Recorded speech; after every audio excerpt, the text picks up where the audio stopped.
Hello. MP SET PY Q series का आज 7वां lecture है।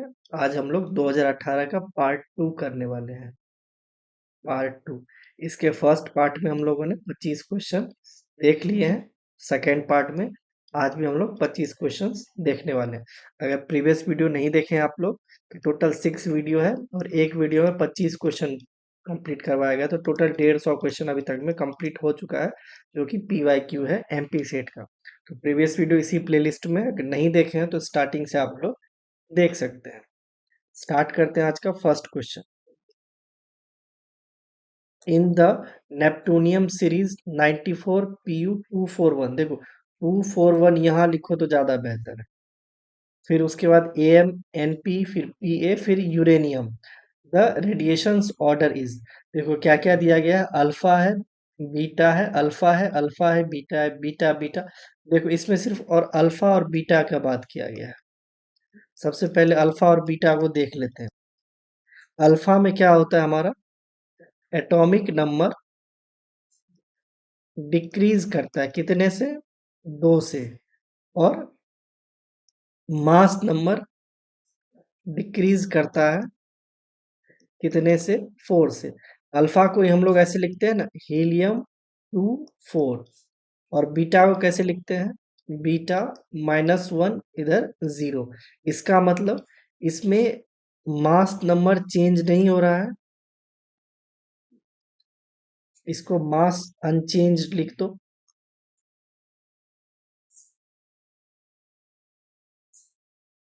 मास नंबर अनचेंज्ड, इसमें मास नंबर चेंज नहीं हो रहा है क्योंकि 0 है। और ये हमारा एटॉमिक नंबर हमारा इंक्रीज कर रहा है। एटॉमिक नंबर हमारा इंक्रीज कर रहा है। ठीक है, यहाँ पे माइनस लगा है तो मतलब इंक्रीज कर रहा है, और यहाँ पे प्लस है तो मतलब डिक्रीज कर रहा है। ठीक है, कैसे होता है अभी आपको समझ में आ जाएगा। इससे पहले अगर आपको इसका एटॉमिक नंबर या फिर इसका नाम नहीं पता हो तो दिक्कत हो सकता है। सबसे पहले हम लोग नाम देख लेते हैं। पीयू क्या होता है, प्लूटोनियम। इसका एटॉमिक नंबर हमको दिया गया है 94। उसके बाद क्या है, अमेरिसियम, AM। क्या होता है ये, अमेरिसियम। इसका एटॉमिक नंबर 95 होता है, आप लोग को याद होना चाहिए। उसके बाद क्या है, PA। PA नहीं, NP। Okay, NP। ये होता है हमारा नेपटूनियम। नेपटूनियम, इसका हमारा एटॉमिक नंबर 93 होता है। उसके बाद हमारा है PA। PA होता है हमारा प्रोटेक्टियम। ठीक है, इसका हमारा एटॉमिक नंबर होता है 91। उसके बाद यूरेनियम, इसका दिया गया है 92। अब देखो, सबसे पहले यहां से स्टार्ट करते हैं हम लोग। 94, एक सेकंड कलर चेंज कर लेते हैं ताकि अच्छे से समझ में आ जाए। देखो सबसे पहले हमारा क्या हुआ है, पहले स्टार्टिंग में लिखो PU 94 241। कहाँ गया हमारा, AM के पास। AM, इसका एटॉमिक नंबर है 95। मतलब एक इंक्रीज करा है, तो यानी हमारा बीटा होगा, तो यानी मास नंबर यहाँ पे डिक्रीज या इंक्रीज नहीं करना चाहिए। उसके बाद NP। NP हमारा क्या है, पहले NP लिखो। NP हमारा है 93, यानी हमारा एटॉमिक नंबर 2 से डिक्रीज कर रहा था, यानी यहाँ पे अल्फा होगा, तो हमारा मास नंबर 4 से डिक्रीज करना चाहिए। ठीक है, यहाँ पे अगर 4 से डिक्रीज करवा दोगे तो कितना हो जाएगा, 241 है, यहाँ पे आ जाएगा 237। ठीक है, उसके बाद देखो, उसके बाद क्या हमारा PA। सबसे पहले PA लिखो। PA कहाँ पे, 93 है, सॉरी PA ये सॉरी यहाँ है 91। मतलब 2 एटॉमिक नंबर फिर से डिक्रीज किया है, यानी फिर अल्फा होगा, तो यहाँ पे 4 से डिक्रीज कर जाएगा, 233। 237 में 4 घटा देंगे, 233 आ जाएगा। उसके बाद हमारा क्या है, यूरेनियम। यूरेनियम क्या है, एटॉमिक नंबर 92। यहाँ पे 1 से इंक्रीज किया है, मतलब यहाँ पे अल्फा है, यहाँ पे हमारा मास नंबर चेंज नहीं होगा। ठीक है, तो यही दिया गया है। तो क्या होगा, सबसे पहले बीटा, फिर अल्फा, फिर अल्फा, फिर सॉरी यहाँ पे बीटा होगा, क्योंकि एटॉमिक नंबर चेंज हुआ है, एक इंक्रीज हुआ है एक से, और मास नंबर इंक्रीज नहीं हुआ है, तो यहाँ पे हमारा बीटा होगा, alpha beta alpha alpha beta, यानी ऑप्शन ए ही हमारा बिल्कुल सही आंसर है। ठीक है, सिर्फ इतने से ही पता चल जाता, दो से ही, बट हम लोग पीवाईक्यू सॉल्व करते हैं तो हमको सारा चेक करना चाहिए। Next, choose the term symbol for the ground state Ni nickel 2+।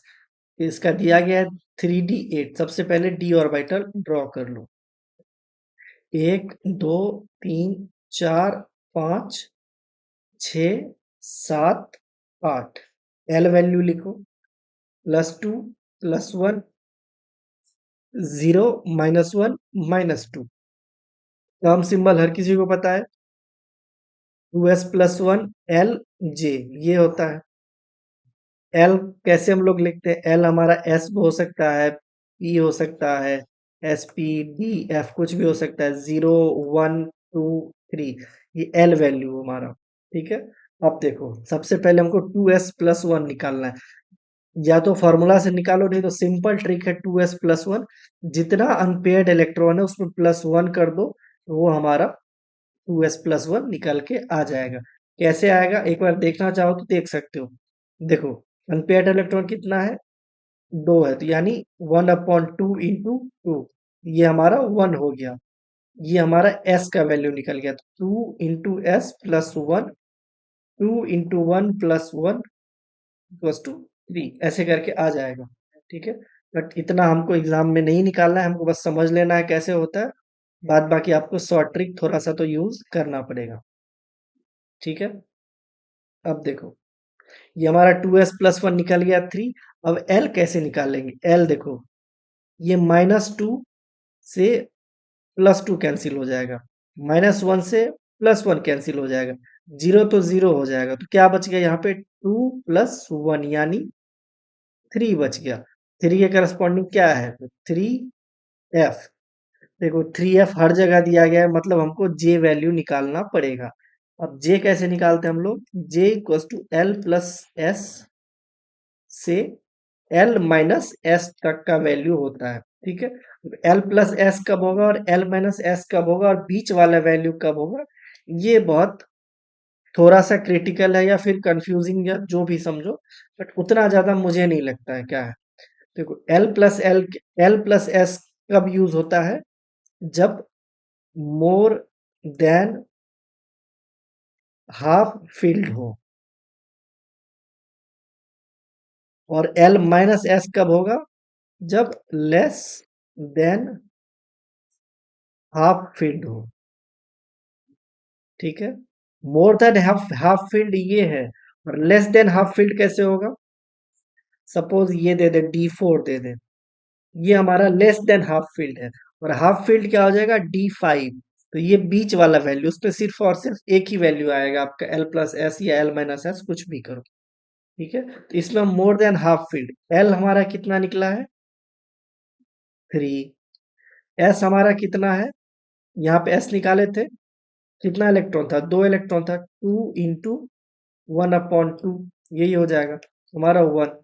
3 + 1 यानी 4 हो जाएगा, 3f4। किधर है 3f4, ऑप्शन सी बिल्कुल सही आंसर है।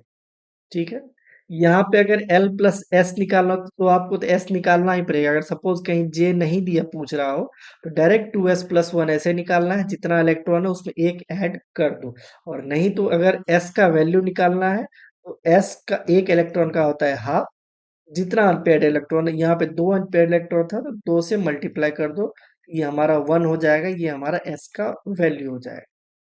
ठीक है, ऐसे करके निकाल सकते हो। Next, according to weight rule of structure type C2B5H7। देखो, ये OMC का क्वेश्चन है। OMC काफी इंपॉर्टेंट टॉपिक होता है, काफी ज्यादा वेटेज का भी होता है, एटलीस्ट 3 4 क्वेश्चन तो आपको देखने को मिल सकता है। इसमें वेट रूल क्या होता है, जैसे BnHn2- ये होता है क्लोज हो, 4 माइनस नीडो, 6 माइनस अरेकनो। यहाँ पे BNHN तो है ही सेम। ठीक है, आई थिंक ये आप लोग को पता होगा, अगर नहीं पता होगा तो कमेंट कर देना, आपको ये हम पूरा टेबल बता देंगे एक बार नेक्स्ट वीडियो में। यहाँ पे देखो, हाँ, यहाँ पर अगर कार्बन दे दिया गया तो या तो कार्बन को आप लोग इग्नोर कर सकते हो। क्यों इग्नोर करना है वो देख लो। एक कार्बन इक्वल्स टू BH होता है। कैसे होता है? कार्बन का वैलेंस इलेक्ट्रॉन 4, बोरोन का 3, हाइड्रोजन का 1, तो ये दोनों मिलके बराबर हो जाते हैं। या तो कार्बन को इग्नोर करो, नहीं तो इसमें ऐड कर लो। देखो B5H7 है, ओके। इसमें एक कार्बन ऐड करना है, यानी एक बोरोन ऐड करना है, एक हाइड्रोजन ऐड करना है। ऐड करने के बाद क्या होगा? B6H8, इसको हम लोग इस फॉर्म में लिखेंगे, यानी B6H6, दो हाइड्रोजन को हटा के ऊपर 2 माइनस, ये हमारा क्या है? क्लोजो है। ये हमारा क्लोजो आंसर हो जाएगा। ठीक है, अगर कार्बन को इग्नोर करना हो तब देखो, तब यहाँ पे क्या लिखेंगे? B5H5 2 माइनस, यही होगा, तो भी ये क्लोजो होगा। तो कार्बन को आप लोग ऐड करो या इग्नोर करो, कोई फर्क नहीं पड़ने वाला है। Next, the function of HI in Monsanto acidic acid process is. देखो, मॉन्सेंटो एसिडिक एसिड प्रोसेस में बेसिकली होता क्या है? इसमें CH3OH प्लस HI का रिएक्शन होता है कैटालिटिक साइकिल के थ्रू। उसमें हमारा CH3I बनता है और वाटर हमारा रिलीज होता है। ठीक है, इसमें देखो, या तो लिख लो एक line, in the Monsanto process HI जो यहाँ पे दिया गया है, HI plays a crucial role in generating methyl iodide। Methyl iodide मतलब CH3। मोन्सेंटो प्रोसेस में HI बहुत ज्यादा इंपॉर्टेंट रोल प्ले करता है। क्यों? क्योंकि इसकी वजह से अगर ये यूज नहीं होगा तो CH3I कन्वर्ट बनेगा कैसे? ठीक है, तो ये process is generation of CH3I, हमारा पहला ही करेक्ट आंसर हो जाएगा। ठीक है, इसमें एक या दो इंपॉर्टेंट पॉइंट और लिख लो तो ज्यादा बेहतर होगा। CH3I undergoes oxidative addition to the rhodium plus one catalyst। ठीक है, this steps initiates the carbonylation sequence leading to sorry, leading to acetic acid formation। ठीक है, इसका आंसर क्या हमारा? Generation of CH3I। Next, the point group of eclipsed conformation of ferrocene. देखो, ferrocene की बात करें, फेरोसिन क्या होता है? Fe ईटा 5C5H5 होल 2। ठीक है, ये दो टाइप से एग्जिस्ट करता है। पहला इक्लिप्स्ड और दूसरा स्टगर्ड। या तो याद रखो, नहीं तो निकालने के लिए भी बता देते हैं कैसे निकाला जाता है। इक्लिप्स्ड का D5H होता है और स्टगर्ड का D5D होता है पॉइंट ग्रुप। ठीक है, उसके अकॉर्डिंग इक्लिप्स्ड का पूछ रहा है तो D5H, यानी ऑप्शन डी हमारा बिल्कुल सही आंसर हो जाएगा। ठीक है, देखो एक बार एक स्ट्रक्चर बना लो, यहाँ पे Fe, ऊपर Cp लिखो डायरेक्ट, नीचे भी Cp लिखो। ठीक है, ये हमारा स्ट्रक्चर होता है। सीपी हमारा क्या होता है basically,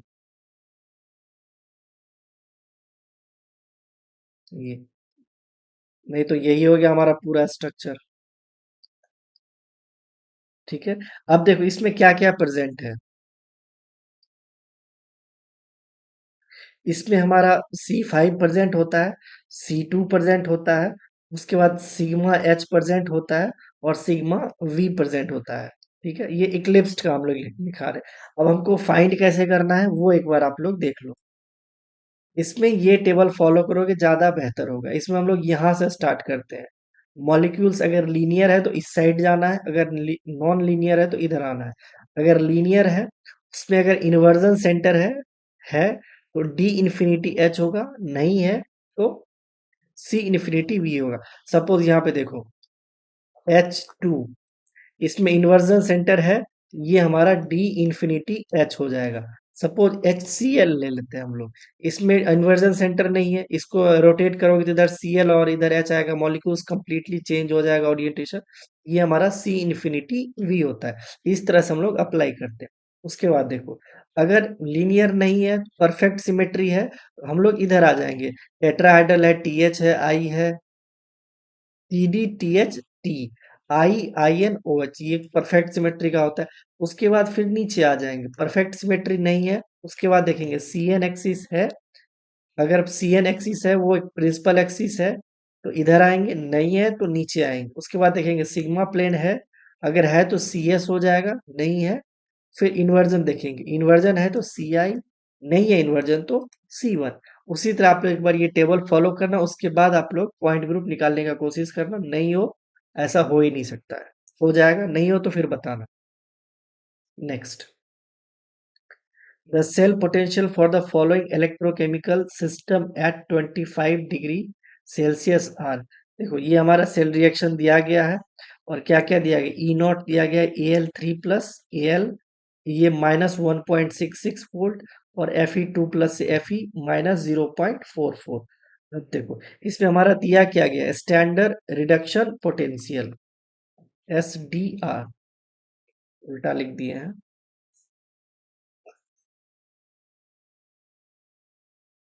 standard reduction potential, SRP। इस पे Al3 से Al का दिया गया -1.66, और Fe2 से Fe का दिया गया -0.44। अब देखो हम लोग पता कैसे करेंगे कौन सा कैथोड है कौन सा एनोड है। उसके लिए एक ट्रिक याद रखो, ज्यादा बेहतर होगा। मोर निगेटिव रिडक्शन पोटेंशियल, वो हमारा एनोड होगा, वो हमारा ऑक्सीडेशन होगा। ठीक है, और लेस निगेटिव रिडक्शन पोटेंशियल वो हमारा कैथोड होगा, यानी वो हमारा रिडक्शन होगा। अब इसमें देख लो कौन सा एनोड पे जाएगा कौन सा कैथोड पे जाएगा। मोर निगेटिव कौन सा है, -1.66, ये हमारा एनोड पे चला जाएगा बेचारा, ये हमारा कैथोड पे आ जाएगा। अब तो इसमें कुछ बचा ही नहीं। अब यहां से ई सेल निकाल लो, E0 सेल, E0 कैथोड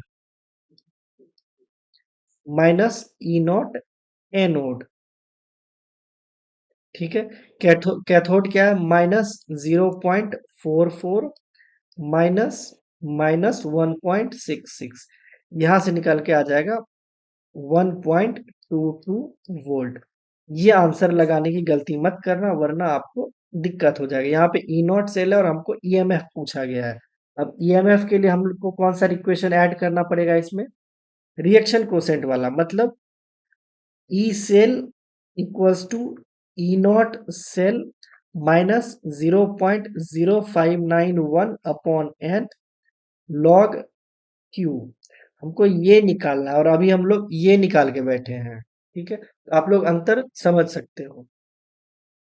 अब हमको रिएक्शन कोसेंट निकालना है, उसके लिए सबसे पहले हमको क्या लिखना होगा, रिएक्शन लिखना होगा। पहले लिख लो रिएक्शन, कहाँ लिखोगे, यही लिख लो। 2 aluminium plus 3Fe2 plus Gibbs 2Al3 plus 3Fe। ठीक है, इसमें क्वोशिएंट हमारा हो जाएगा Al3 प्लस का स्क्वायर, ठीक है, अपॉन Al3 प्लस का स्क्वायर अपॉन, देखो प्रोडक्ट अपॉन रिएक्टेंट होता है, रिएक्टेंट में हमारा क्या है Fe, यानी Fe2 प्लस का क्यूब। देखो यहाँ पे 3 से मल्टीप्लाई है तो क्यूब हो जाएगा, यहाँ पे 2 से मल्टीप्लाई है तो 2 हो जाएगा, स्क्वायर हो जाएगा। और कोसेंट होता है हमारा प्रोडक्ट अपॉन रिएक्टेंट। अब Al3 प्लस का कितना दिया गया, 0.01, 0.01 का स्क्वायर अपॉन Fe2 प्लस का कितना दिया गया, 0.1, 0.1 का क्यूब। इसको सॉल्व करोगे तो आपको 0.1 आ जाएगा बाहर। ठीक है, अब देखो, अब हम इस फॉर्मूला पे रख देते हैं, E cell equals to 1.22 minus 0.0591 upon कितना इलेक्ट्रॉन का इन्वॉल्वमेंट है, 6 लॉग 0.1। ठीक है, यहां से आप लोग इसको सॉल्व करोगे तो ई सेल इक्वल्स टू आ जाएगा 1.22 प्लस 0.0098, ये हो जाएगा 1.2298। इसको सिंप्लीफाई करके लिखोगे 1.29 है यहाँ पे, तो यहाँ पे डायरेक्ट 3 कर दोगे वोल्ट। ठीक है, जो कि ऑप्शन ए में दिया गया है। देख रहे हो कितना ज्यादा चेंज है, मतलब कितना ज्यादा कम चेंज है ऑप्शन में। इसका आंसर हो जाएगा option A.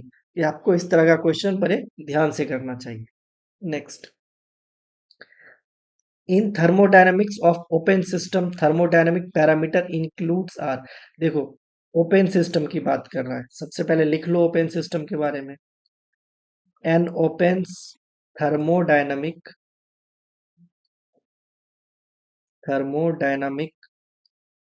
System is one in which bond energy and matter can be exchanged with the surrounding। अब थर्मोडायनेमिक्स में कितने टाइप का सिस्टम होता है वो तो बताना जरूरी नहीं है ना। एक होता है ओपन सिस्टम, एक होता है क्लोज सिस्टम, एक होता है प्योर इंसुलेटर। ओपन सिस्टम में क्या होता है, हमारा एनर्जी भी ट्रांसफर हो सकता है, मैटर भी ट्रांसफर हो सकता है। क्लोज सिस्टम में एनर्जी ट्रांसफर हो सकता है, मैटर ट्रांसफर नहीं हो सकता क्योंकि ये बंद होगा। और क्लो इंसुलेटर वाला जो होगा उसमें ना तो एनर्जी ट्रांसफर हो सकता है और ना ही हमारा मैटर ट्रांसफर हो सकता है। अब इसमें देखो, थर्मोडायनेमिक्स पैरामीटर में क्या क्या ट्रांसफर हो सकता है, तो टेम्परेचर भी हो सकता है, प्रेशर भी हो सकता है, वॉल्यूम भी हो सकता है, इंट्रोपी भी हो सकता है और नंबर ऑफ मोल्स भी हो सकता है, यानी मैटर भी ट्रांसफर हो सकता है। तो ओपन सिस्टम में ऑप्शन बी हमारा बिल्कुल सही आंसर हो जाएगा। अब इसमें देखो, इसमें हमारा एन नहीं दिया गया, मतलब ये क्लोज सिस्टम का दिया गया है, क्लोज सिस्टम का दिया गया। पी टेम्परेचर प्रेशर और एन ये तो बिल्कुल नहीं है, ये तो कुछ भी नहीं है। ये दोनों थोड़ा मीनिंगफुल एक ऑप्शन है, इसलिए मैं इन दोनों को एक्सप्लेन कर दिया हूँ। फर्स्ट वाला हमारा क्लोज सिस्टम है और सेकंड वाला हमारा ओपन सिस्टम है।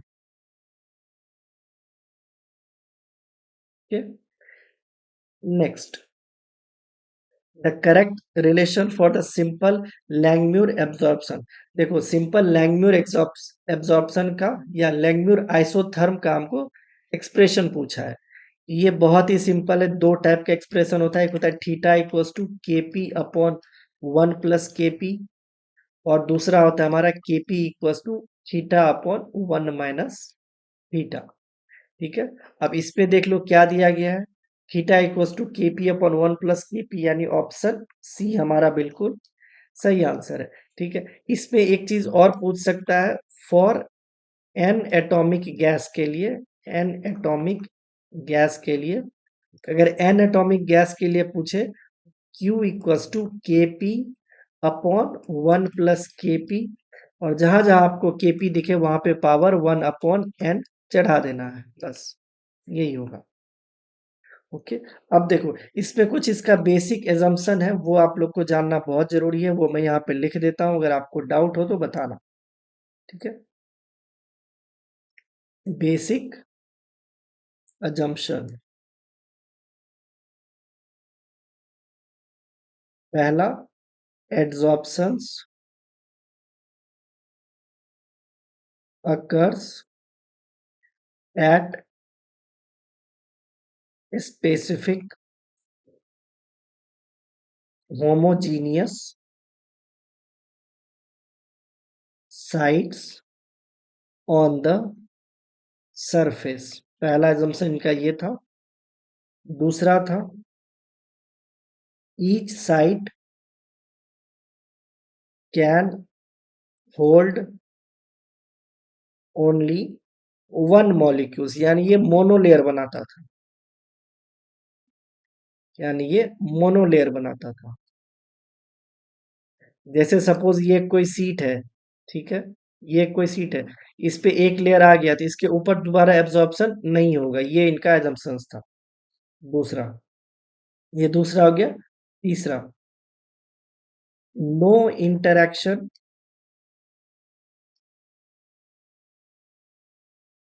Between एडजॉर्ब्ड molecules. मतलब एब्जॉर्ब मॉलिक्यूल्स के बीच में कोई इंटरेक्शन नहीं होगा, मतलब यहाँ पे एक मॉलिक्यूल्स है और यहाँ पे एक मॉलिक्यूल्स है, इसमें कोई इंटरेक्शन नहीं होगा। चौथा, dynamic equilibrium exist between adsorption and desorption. ठीक है। डायनामिक इक्विलिब्रियम एग्जिस्ट करता है एड्सॉर्प्शन एंड डिसॉर्प्शन के बीच। ओके। तो ये इसका बेसिक एजम्पशन था किसका, लैंगम्यूर आइसोथर्म का। इसका आंसर क्या हो गया, ऑप्शन सी। यहाँ पे दो टाइप के एक्सप्रेशन है, आप लोग को दोनों ध्यान रखने हैं। Okay. Next, according to Boltzmann formula the number of configurations in the most probable state। देखो, बहुत ही सिंपल क्वेश्चन है, थोड़ा सा घुमा के पूछा है। According to Boltzmann entropy equation. Handwriting में मत जाना, बहुत खराब हो रहा है आजकल, पता नहीं क्यों। एंट्रोपी इक्वल्स टू के बी एल एन डब्ल्यू। ठीक है। अब इसमें हम नेचुरल लॉग ले लेंगे। ठीक है। इसमें हम लोग नेचुरल लॉग ले लेंगे। नेचुरल लॉग लेने से पहले इधर कर लो था, L N W equals to, ये के बी नीचे चला जाएगा, S upon K B. Okay, हमको नेचुरल लॉग लेने की जरूरत है भी नहीं, हमको पूछ रहा है मोस्ट प्रोबेबल स्टेट। यहाँ से डब्ल्यू निकालेंगे तो ये एल एन इधर आएगा तो E to the power S upon K B हो जाएगा हमारा direct.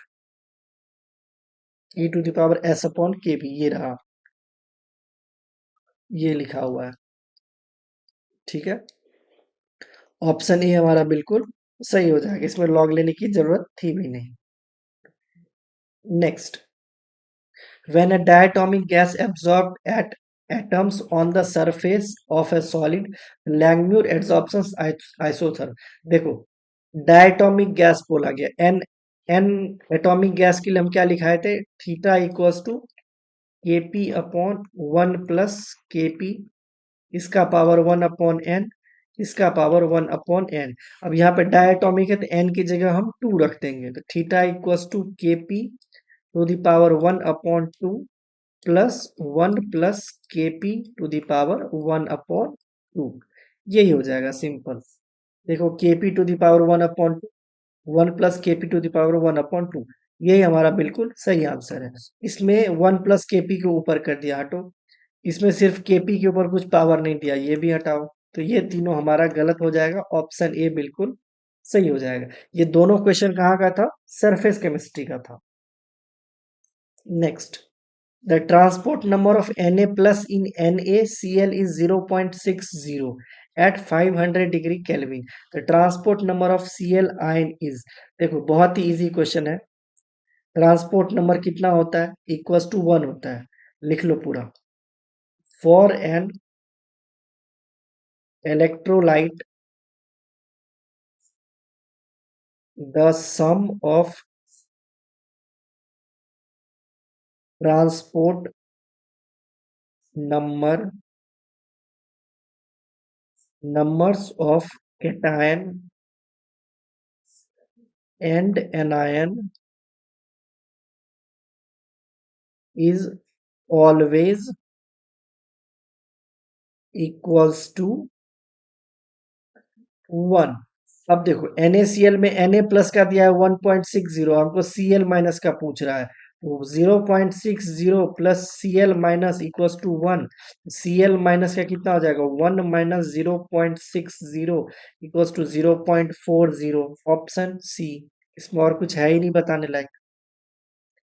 Next, in the vibrational spectrum of CO2, the number of fundamental vibration band common in IR and Raman spectrum are। देखो इसमें CO2 दिया गया है और इसमें पूछ रहा है कॉमन बैंड कौन सा होगा जो IR में भी प्रेजेंट हो, रमन में भी प्रेजेंट हो। सबसे पहली बात, CO2 है क्या? लीनियर है एंड सेंट्रोसिमेट्री मॉलिक्यूल्स है, मतलब सी, ये इसको हम लोग बोलते हैं सेंट्रोसिमेट्रिक सिमेट्रिक मॉलिक्यूल्स। ठीक है, इसमें 4 फंडामेंटल वाइब्रेशनल मोड आता है, बट कॉमन एक भी नहीं होता है। CO2 has 4 fundamental vibrational modes। लिख लो। पहला होता है इसमें सिमेट्रिक स्ट्रेचिंग,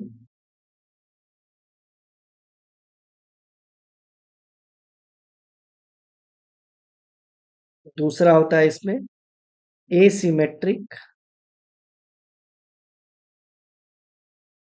स्ट्रेचिंग, तीसरा होता है इसमें बेंडिंग। ठीक है, और बेंडिंग हमारा डीजेनरेट होता है, जिस वजह से इसको हम काउंट करते हैं एज 2। ओके, तो ये हमारा 4 फंडामेंटल वाइब्रेशनल बैंड है, बट इसमें एक भी बैंड कॉमन नहीं होता। इसका आंसर ऑप्शन डी होगा। Next, given the half cell reaction, ये हाफ सेल रिएक्शन दिया गया, इधर एक रिएक्शन है, इसका ई नॉट दिया गया, इधर एक रिएक्शन है, इसका भी ई नॉट दिया गया है। Standard potential E naught of the electrochemical cell, ये भी दिया गया है। Equilibrium constant for the reaction, इसका हमको इक्विलिब्रियम कांस्टेंट निकालना है। इधर हाफ सेल रिएक्शन दिया गया, हाफ सेल रिएक्शन दिया गया, इसका ई नॉट वैल्यू, इसका ई नॉट वैल्यू दिया गया है, और हमसे इक्विलिब्रियम कांस्टेंट पूछ रहा है इस रिएक्शन के लिए। सबसे पहले यहाँ पे थोड़ा कुछ निकाल लेते हैं, उसके बाद हम लोग आगे बढ़ जाएंगे। इस पे देखो, सबसे पहले हमको फाइंड कैसे करना है, कौन सा कैथोड है कौन सा एनोड है। इसमें हमको क्या क्या दिया गया? स्टैंडर्ड पोटेंशियल दिया गया है, मतलब higher reduction potential, higher reduction potential, ये किस पे चला जाएगा? हमारा कैथोड पे। और लोअर रिडक्शन पोटेंशियल, ये हमारा चला जाएगा एनोड पे। ठीक है, सिंपल। अब देखो इसमें हाइयर रिडक्शन पोटेंशियल कौन सा है? हाइयर रिडक्शन पोटेंशियल यहाँ पे आ जाओ, 0.77 और यहाँ पे 0.15, मतलब ये हमारा चला जाएगा कैथोड पे, इसका रिडक्शन हो रहा है, और ये हमारा चला आएगा एनोड पे, इसका हमको ऑक्सीडेशन हो रखा है। सिंपल। अब यहां से हम लोग ई नॉट निकाल लेते हैं। E naught cell equals to cathode minus anode. Cathode कितना है? 0.77 माइनस 0.15, यहाँ से निकल के आ जाएगा 0.62 वोल्ट। अब यहाँ पे आपके मन में एक क्वेश्चन आएगा, इससे पहले आपने बताया था जो हायर निगेटिव वैल्यू वो हमारा चला जाता है एनोड पे, लोअर निगेटिव वैल्यू वो हमारा चला जाता है कैथोड पे। यहाँ पे तो निगेटिव वैल्यू दिया नहीं गया था, इसलिए हमने ऐसा लिखा। अब देखो इसको हम निगेटिव वैल्यू में आपको समझाते हैं। हायर निगेटिव वैल्यू कहाँ बोले थे हम, अभी देख लो यहाँ पे, किधर गया,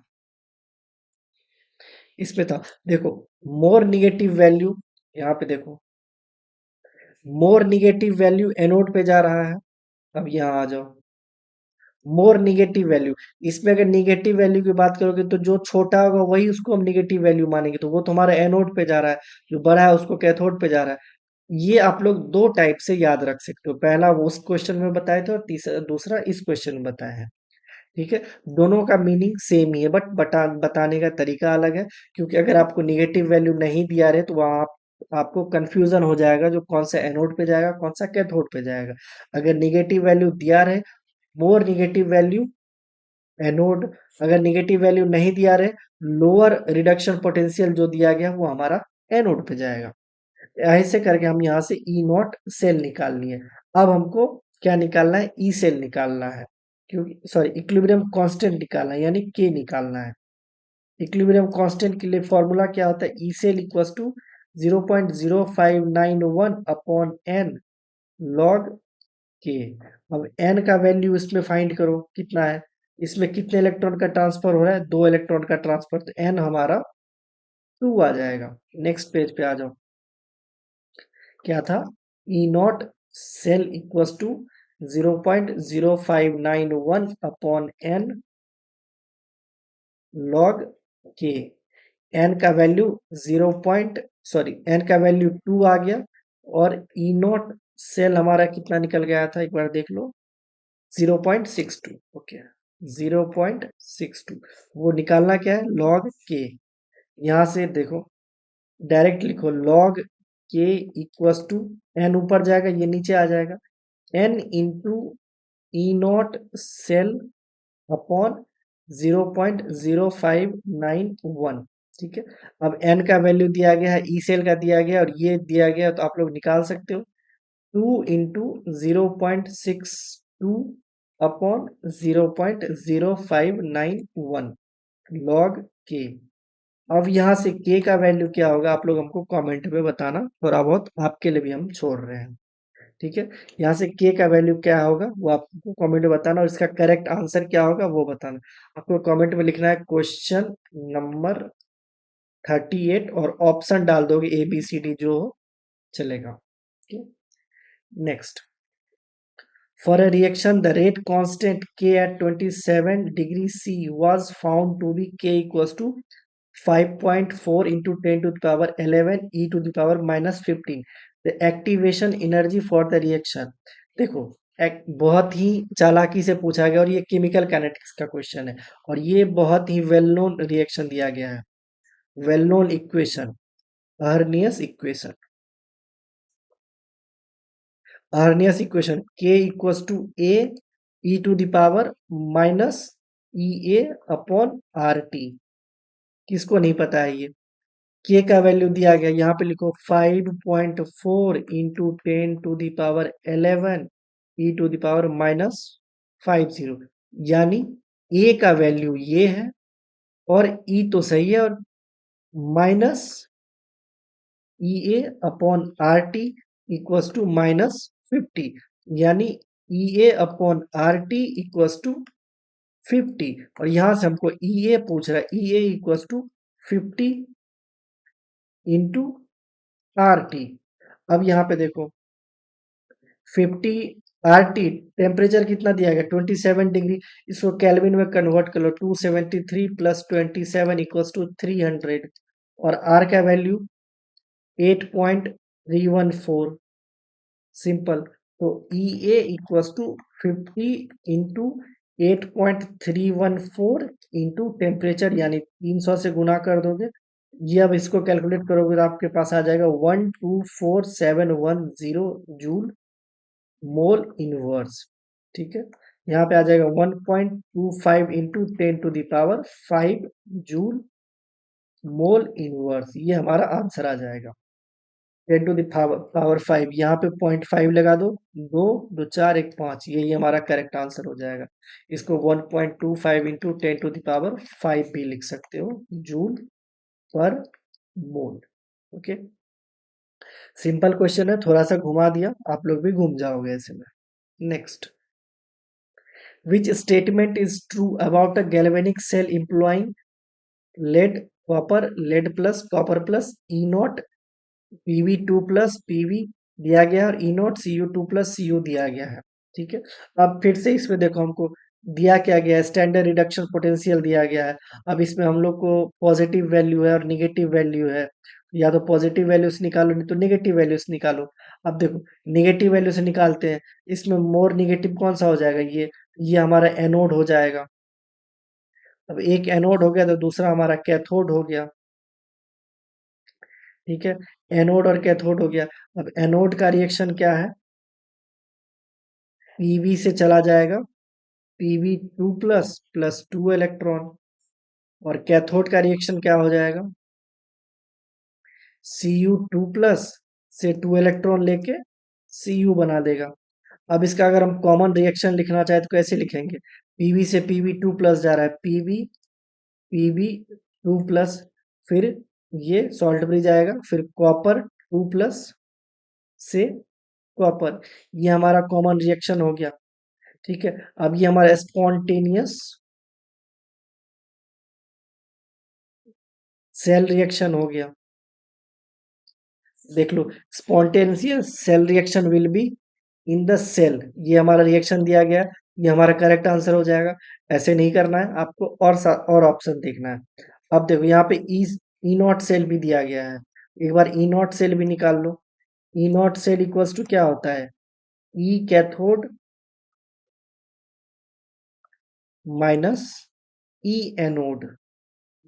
कैथोड क्या है 0.518 माइनस, एनोड क्या है -0.127, यह आ जाएगा आपको 0.645 वोल्ट, यानी ऑप्शन बी भी हमारा सही है।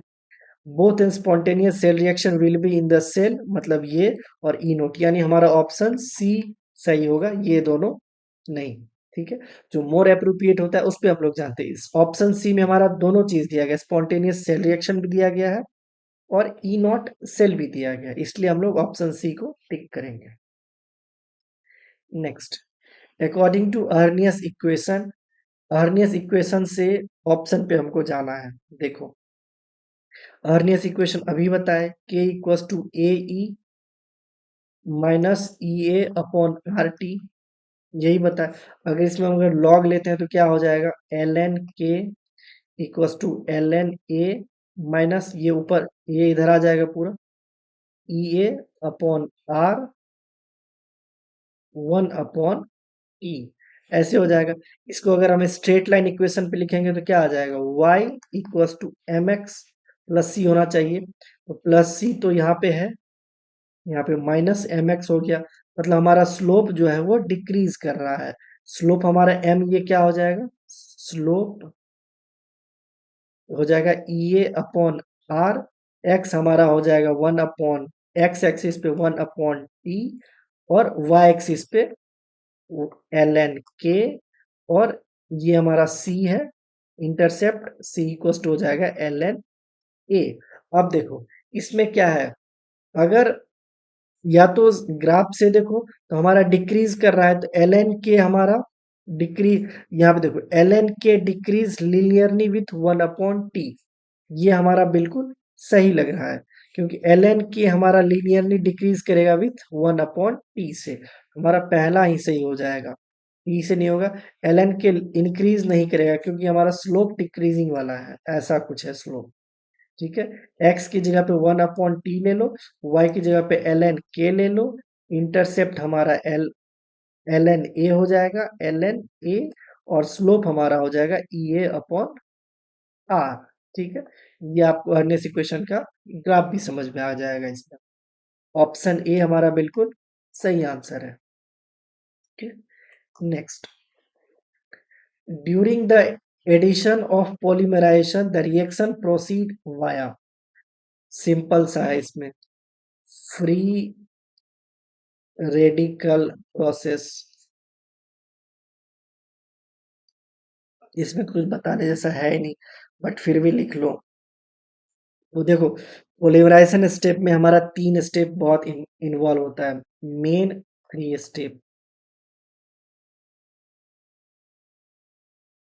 Steps involve. पहला स्टेप होता है इनिशिएशन, दूसरा होता है हमारा प्रोपगेशन, और तीसरा होता है हमारा टर्मिनेशन। ठीक है, देखो, इनिशिएशन में हमारा क्या होता है, सबसे पहले फॉर्मेशन ऑफ फ्री रेडिकल होता है। ठीक है, तो वहीं से डायरेक्ट आप लोगों ने ये आंसर लगा लिया, कोई दिक्कत नहीं है। उसके बाद देखो, प्रोपगेशन स्टेप, इसमें क्या होता है, successive addition of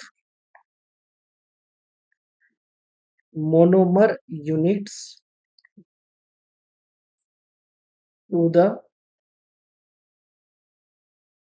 growing radical chain.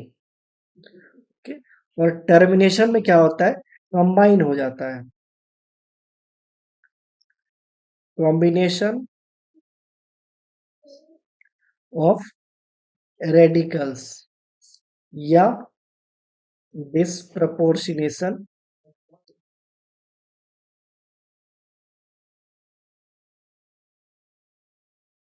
Of radicals. इसमें क्या आंसर हो जाएगा, option B. Next, a Carnot engine operates between 600 Kelvin to 800 Kelvin and absorb 2000 calorie from the source पर साइकिल। वर्क डन, देखो वर्क डन इक्वल्स टू क्या हो जाएगा, eta into heat absorbed from source, जो कि ये दिया गया है 2000।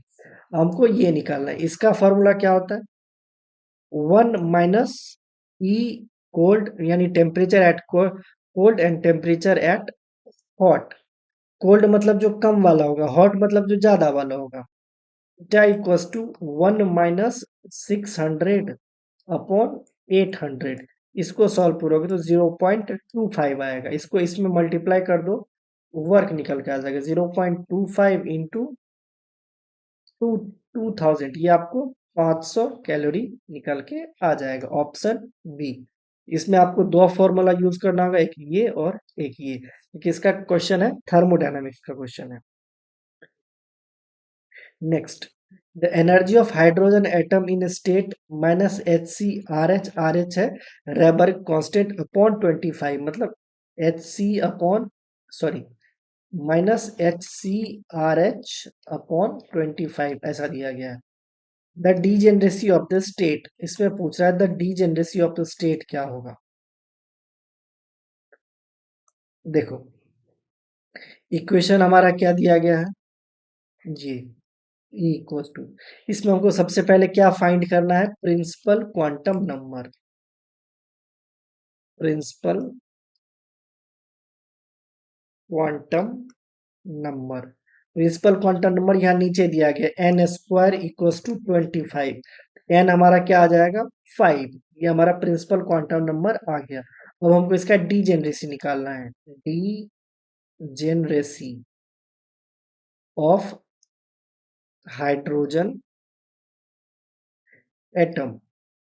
डीजेनरेसी इक्वल्स टू क्या होता है हमारा, एन स्क्वायर, तो ये हो जाएगा 5 स्क्वायर इंटू 25। मतलब हमारा क्वेश्चन में ही आंसर दिया गया था, डायरेक्ट यही यही 25 यहाँ पे लगा दो, कोई दिक्कत नहीं है, बट कैसे आता है 25 वो बताना ज्यादा जरूरी है। ठीक है? इसका आंसर हो जाएगा option D. Next, which of the following electrolyte will have maximum coagulation value for AgI to Ag plus. देखो AgI Ag प्लस सॉल्यूशन जो हमारा is a positively charged solution है। ठीक है, अब इसमें हम कौन सा रूल यूज करेंगे? एक बार रूल लिख लो, उसके बाद आंसर तो फटाक से निकल जाएगा, इसमें भी कुछ नहीं है ऐसा। According to the Hardy Schulze rule, इसमें क्या होता है, सबसे पहला पॉइंट जो इंपॉर्टेंट है, greater the charge on the counter ion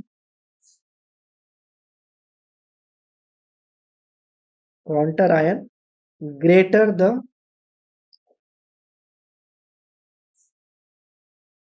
coagulating power. मतलब क्या हुआ इसका, higher charge higher charge ion require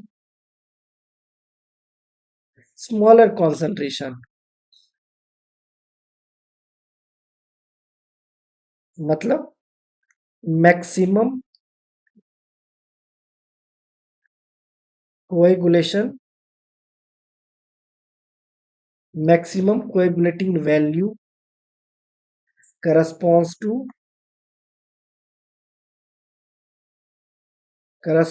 the lower या lowest charged काउंटर आयन। ठीक है, अगर आपको इतना नहीं समझना है तो डायरेक्ट मैं बता देता हूं। मैक्सिमम कोएगुलेशन वैल्यू मतलब लोअर चार्ज जिसमें होगा वो हो जाएगा। अब देखो इसमें सबसे लोअर चार्ज कहाँ पे, NaCl, Cl minus minus one charge है, Na2SO4, इसमें SO4 2 इसमें माइनस दो चार्ज है। उसके बाद Na3PO4, इसमें PO4 3 हो जाएगा, -3 चार्ज है। Na2S यानी S2 इसमें -2 चार्ज है। तो लोएस्ट चार्ज जिसमें होगा उसका मैक्सिमम वैल्यू होगा, यानी ऑप्शन डी। ये रूल बस यही कह रहा है, जिसका मैक्सिमम वैल्यू होगा कोएगुलेशंस का, उसका चार्ज मिनिमम होगा। ठीक है, और जिसका चार्ज हाई होगा उसका कोएगुलेशन वैल्यू मिनिमम होगा। बस यही अंतर है और कुछ भी नहीं है इसमें। इसका आंसर हो जाएगा option D. Next, the decomposition of 2H2O2 gives, मतलब 2H2O2 gives 2H2 plus O2। इसमें पूछ रहा है कौन से ऑर्डर का रिएक्शन है। देखो इसमें जो रिएक्शन है वो टोटली डिपेंड कर रहा है H2O2 पे, मतलब रेट जो है हमारा टोटली डिपेंड कर रहा है H2O2 पे। ठीक है, इसका हो जाएगा first order reaction, first order reaction simple, option B. ठीक है, नहीं तो इसके लिए एक बुक का एक लाइन है, अगर आप लोग लिखना चाहो तो लिख सकते हो। Under normal condition the rate of decomposition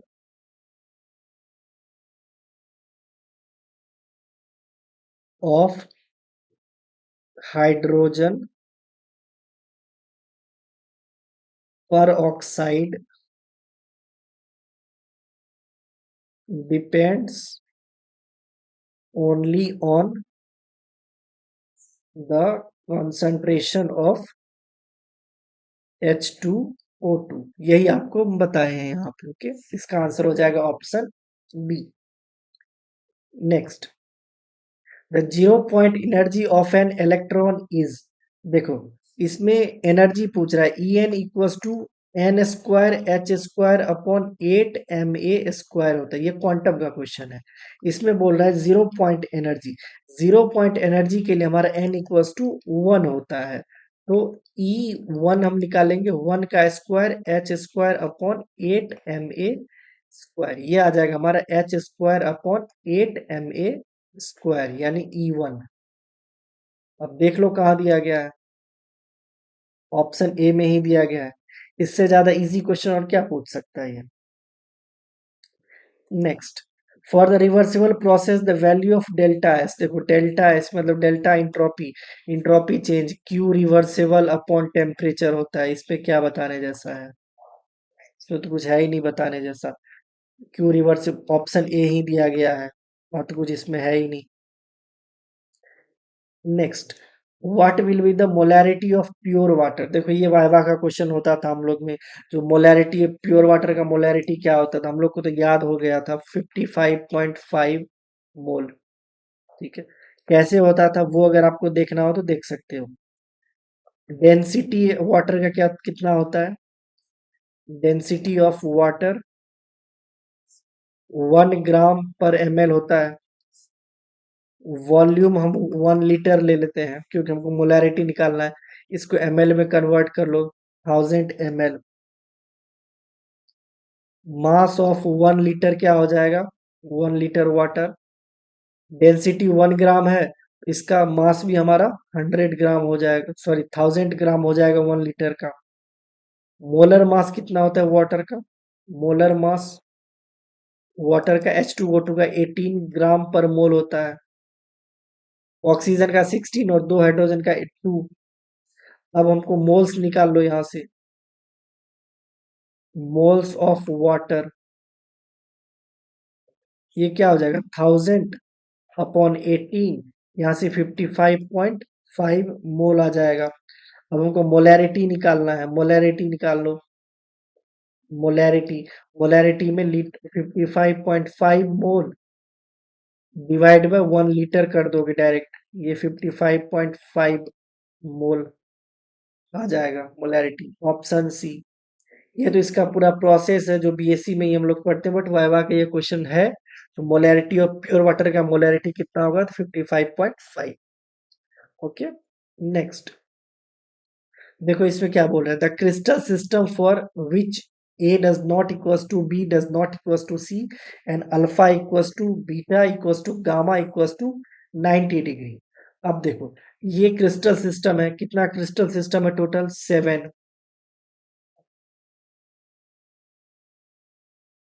7 crystal system है। इसमें पूछ रहा है ये कंडीशन कहाँ पे लागू होगा। अगर आप लोग को नहीं पता है तो बता देते हैं, इसका ऑर्थोरोम्बिक होता है। इसको याद कैसे रखना है वो ज्यादा इंपॉर्टेंट है, तो मैं उस पर ज्यादा फोकस करूंगा। सबसे पहले यहाँ पे क्रिस्टल सिस्टम लिखना है हमको, 7 क्रिस्टल सिस्टम। यहाँ पे हमको एज लेंथ लिखना है, और यहाँ पे हमको इंटरफेसियल एंगल लिखना है। ओके, देखो सबसे पहले हमको लिखना है क्यूबिक, फिर टेट्रागोनल, फिर orthorhombic, orthorhombic, monoclinic, triclinic, hexagonal, rhombohedral. इसमें सिर्फ एक का पूछा है और ये सातों इंपॉर्टेंट, और इसको कैसे याद रखना है वो देख लो बस एक बार। ये हो गया cubic, tetragonal, orthorhombic, monoclinic, triclinic, hexagonal, rhombohedral. यहाँ पे a equals to B equals to C लिखो, तो फिर सबसे नीचे आके a equals to B equals to C लिखो। उसके बाद tetragonal a equals to B does not equals to C लिखो, और hexagonal a equals to B does not equals to C. ठीक है, बीच में जो ये तीन बच गया हमारा, ऑर्थोरोम्बिक, मोनोक्लिनिक, ट्राइक्लिनिक, ये हो जाएगा a does not equals to b does not equals to c। ठीक है। अब देखो, अब इन तीनों का अगर एंगल लिखोगे तो ये alpha equals to beta equals to gamma equals to 90 degree होता है। ठीक है। उसके बाद ये जो चौथा है क्यूबिक टेट्रागोनल ऑर्थोरोम्बिक का हो गया। उसके बाद मोनोक्लिनिक पे आ जाओ। मोनोक्लिनिक, यहाँ पे मोनोक्लिनिक का होता है alpha equals to gamma equals to 90 degree and beta does not equals to 90 degree. Okay. Triclinic का क्या आता है? Alpha does not equals to beta does not equals to gamma does not equals to 90 degree. Hexagonal क्या होता है? Alpha equals to beta equals to 90 degree and gamma equals to 120 degree. Okay. और rhombohedral होता है alpha equals to beta equals to gamma does not equals to 90 degree. ठीक है। ये table बहुत इंपॉर्टेंट है, आप लोग एक बार याद रख लो। अब देखो ऑर्थोरम्बी का क्या था? A does not equals to B does not equals to C. ये दिया गया A does not equals to B does not equals to C. और इसका एंगल क्या था? Alpha equals to beta equals to gamma equals to 90 degree, यही दिया गया। इसका आंसर हो जाएगा ऑप्शन बी। ओके। आज भी 25 क्वेश्चन कंप्लीट हो गए। पार्ट 2 2018 PYQ, इसमें कंप्लीट मतलब टोटल 50 क्वेश्चंस हो गए। बाकी का 2 वीडियो आएगा, पार्ट 3 और पार्ट 4, उसमें 50 क्वेश्चन कंप्लीट हो जाएगा। ठीक है। तो आज के लिए यही कंप्लीट करते हैं। प्रीवियस वीडियो प्लेलिस्ट में है, आप लोग देख सकते हैं। ठीक है। मिलते हैं नेक्स्ट वीडियो में। Thank you.